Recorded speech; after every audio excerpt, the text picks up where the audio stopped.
reason gold is so important, gold and silver, is because gold and silver is God's money. It's money made by God. And then in 1971, the U.S.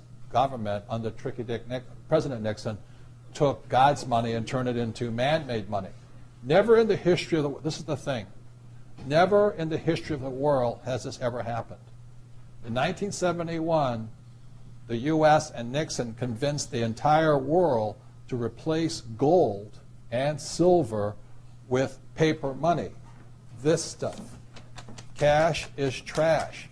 So the reason we have so much volatility in the world today is historically, since the time of the Romans and the Greeks and the French and the English and the Germans, every time they have taken God's money, like silver here, and replaced it with man-made money, there's been economic volatility.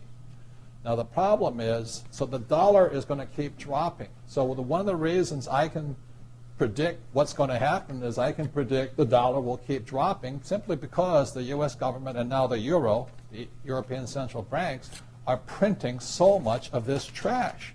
So you'll see gold going up in price, oil going up in price, real estate going up in price, because this is trash. So that's what happened in 1971. It's happened throughout history. And the reason this current election doesn't make any difference is the only person that can put this back in place is a strong, charismatic leader. People like Julius Caesar, Napoleon. That's why they were such great leaders, was they actually replaced this with this. Unfortunately, we do not have that person among the candidates. I know Ron Paul, philosophically, I agree with him as closely as possible, but unfortunately, I don't think Ron Paul has the chutzpah, as my Jewish friends would say, to change this whole thing. So there will be more this printed than ever before, which means the dollar keeps coming down and other things keep going up. And that's really what's going to happen. It's predictable. And eventually, this will go to its true worth, zero.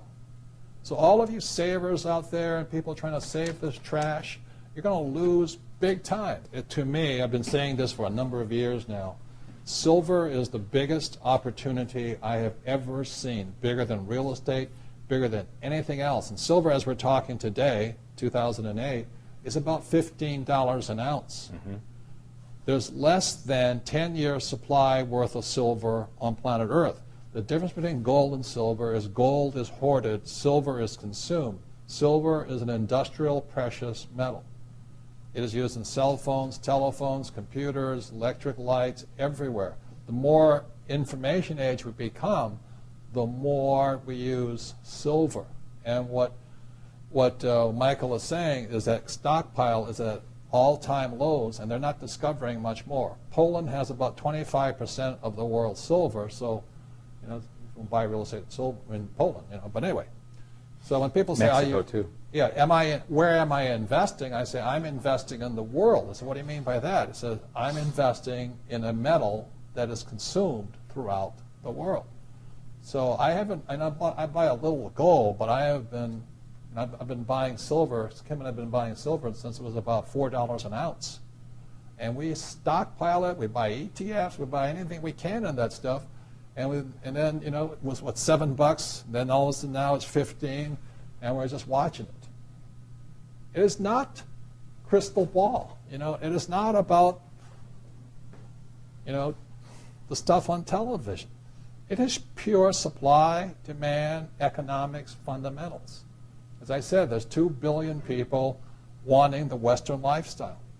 2 billion people wanting cell phones, computers, electricity, lights, all of this stuff.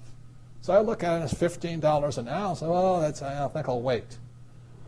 Well, I remember when it was $3 and $3.50, then $3.70, then $4, and then I said, yep. The bottom had been hit, the thing is trending up, and it just keeps going.